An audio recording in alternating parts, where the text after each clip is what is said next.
E Lula anunciou mais 16 ministros que vão compor o primeiro escalão do governo. Entre eles está o vice Geraldo Alckmin, que vai comandar a pasta de Indústria e Comércio.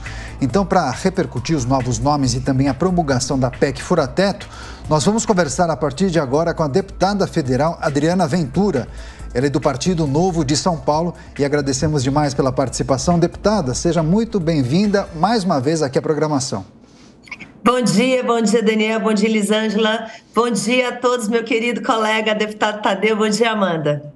Perfeito. Deputada, para começar, queria pedir brevemente a sua avaliação desses nomes que foram divulgados por Lula.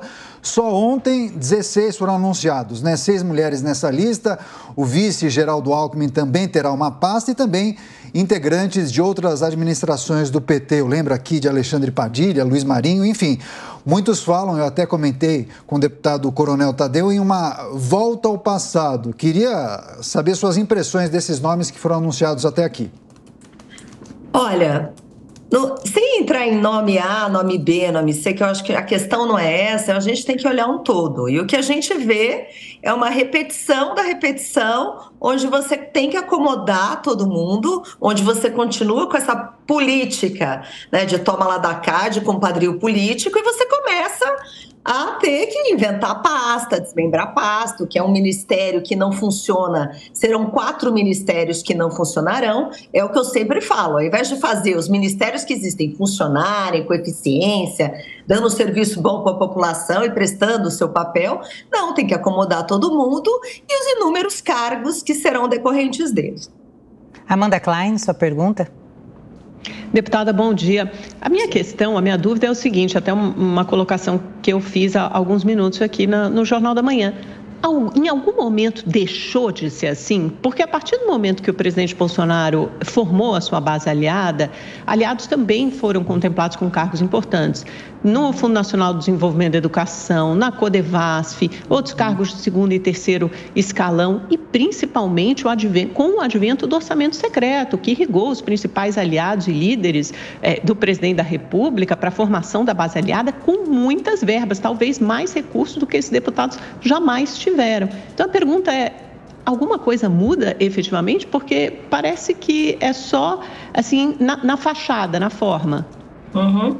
Olha, Amanda, eu sei que nós temos um problema sim sistêmico, que a gente sabe que esse tipo de acomodação, esse toma lá da cá existe, né? Essa política de coalizão, nós temos presidencialismo de coalizão, realmente é isso, existe essa questão, mas se a gente pega, eu lembro bem, e note bem que eu não sou bolsonarista, eu estou falando de uma maneira objetiva, né? É o que se vê. O início do governo Bolsonaro, ele realmente diminuiu muito o número de ministérios, eram 12, 13. Depois, quando o Centrão entrou no governo dele, que foi um ano depois, isso aumentou para 20 e poucos. Então, nós temos 20 e poucos ministérios, onde realmente há uma acomodação, onde realmente tem uma quantidade de cargos X, só que o que a gente vê, Amanda, é que sem assumir, já passou de 20 e poucos para 37, tem lá mais quantas virão. Então, isso realmente assusta. E um outro dado que assusta enormemente é essa manobra horrorosa que teve para colocar mercadante no BNDES e outras questões da mudança da lei das estatais, porque a régua deveria subir, essa lei veio para subir e veio logo depois dos escândalos de corrupção do PT, né, em 2016, para trazer impessoalidade, para trazer requisitos técnicos. Então, se a gente já começa com uma manobra e já começa com essa ampliação de ministérios, isso realmente complica muito. Isso vai abrir a porteira para que 37 virem 50. E o céu é o limite. E quem paga é a população. Deputada federal Adriana Ventura, do Partido Novo de São Paulo. A pergunta agora é do seu colega, o deputado Coronel Tadeu. Bom dia, Adriana. A respeito da PEC Fura-Teto, eu queria saber a sua opinião e vou expor o porquê dessa pergunta. Essa PEC ela extrapolou demais os limites financeiros que o Estado suporta. Inicialmente, ela na casa de 140 bilhões, né? Os valores exatos não precisamos ficar aqui jogando na medalhinha mesmo, mas o rombo disso tudo passa de 200 bilhões, e o próprio o comentarista de economia aqui da Jovem Pan, ele acabou dizendo isso hoje de manhã, na casa dos 230 bilhões. Se fosse apenas os 50 bilhões, aquilo que fosse necessário para honrar o Auxílio Brasil de R$600 mais os R$150 por filho, o seu partido, o Partido Novo, teria votado a favor? Olha, existem 2 pontos aqui, né? Votado a favor, da maneira como a coisa foi construída, não daria para votar, porque a gente está falando de uma coisa, uma premissa que é muito básica, que é a responsabilidade fiscal.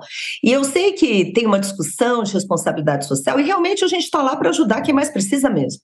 Mas começa, deputado Tadeu, daquela seguinte maneira: se a discussão fosse séria, eu falei isso várias vezes no plenário, seria os 50 bilhões e os 20. Agora, quando você vê que ninguém está afim de cortar privilégio, ninguém está afim de aprovar a lei dos supersalários para cortar, quando você vê uma cena onde toda a elite do funcionalismo público é aumentada, né, de uma maneira assustadora, coloca a população mais pobre para pagar essa conta, e depois vem posar de bonzinho, acho muito pouco provável que dentro de um contexto desse, a gente pudesse compactuar com isso. Então, mas se a discussão começasse, olha, temos um problema e faltam 50 bilhões, é claro que nós estaríamos muito mais inclinados a votar favoráveis, mas não foi o caso. Ninguém quer cortar nada, é 200 bilhões, mantiveram ali as emendas de relator com outra roupagem, vamos falar o português bem claro, distribuíram entre os compadres, fizeram uma parte que dividiram entre todos os parlamentares, até pela decisão do STF, mas também colocaram ali um modelo de barganha muito parecido do que já existia.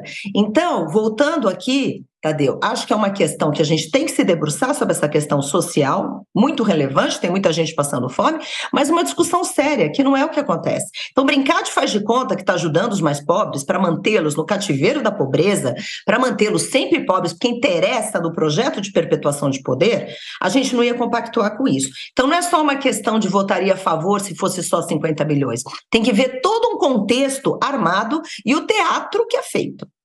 Agora, deputado, até pegando o exemplo da tramitação e votação dessa PEC da transição ou PEC fura-teto, muitos partidos que sinalizavam uma oposição ferrenha ao governo eleito acabaram se posicionando de maneira a atender, pelo menos em parte, os pleitos do governo eleito de Lula. Acredita que, aos poucos, algumas siglas acabem flexibilizando nessa relação com o governo eleito, como, por exemplo, o Novo irá se posicionar a partir de 2023?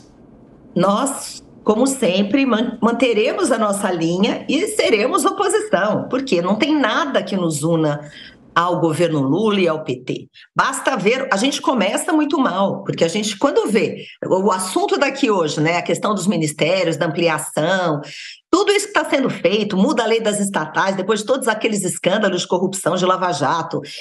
É assim, é uma afronta. E outra coisa, cheque em branco para quê? Não tem plano, não tem nada. E falam, precisamos para isso, para aquilo, mas de coisas práticas não. Então seremos oposição sim, e infelizmente o que a gente vê é que os partidos, ainda que falem, somos oposição, entra lá 50%, 60%, já está no novo governo, já está de certa forma, compactuando com algumas coisas. Então a relação do governo eleito com o Congresso será mais tranquila do que se imaginava? A minha visão é essa sim, até porque uma coisa é você ajudar coisas que a gente não sinta que está voltando para trás, alguns avanços. Agora, quando você começa a ver que começam a inventar ministérios, né? Inventar ministérios de portos e aeroportos, a pergunta aqui é, o que vai fazer? Vai construir mais portos, mais aeroportos? Ou o Porto de Santos, que deveria ser privatizado, porque a gente sabe a grande discussão, os problemas todos que tem lá, sabe? Vai fazer o quê? E coloca o Márcio França para ser ministro. Então, assim, tem coisas que a gente fala, não dá para compactuar com uma coisa dessa. Eu já vi esse filme antes. A gente tem que avançar. E os escândalos de corrupção e tudo que aconteceu tem que fazer com que a gente aprenda alguma coisa. E parece que não aprendeu, volta tudo para trás. Assim, não existe impessoalidade, não existe moralidade, e agora aprovam leis para tornar legal o que é absolutamente e sempre será imoral. Pois é, Márcio França, inclusive, já adiantou que não irá privatizar, pelo menos essa é a ideia, cujo reduto eleitoral de Márcio França está localizado justamente na Baixada Santista. Mas eu quero agradecer demais a participação da deputada Adriana Ventura, do Novo de São Paulo. Até uma próxima, deputada. Boa sexta. Até a próxima. Bom dia a todos. Bom dia. Muito obrigada.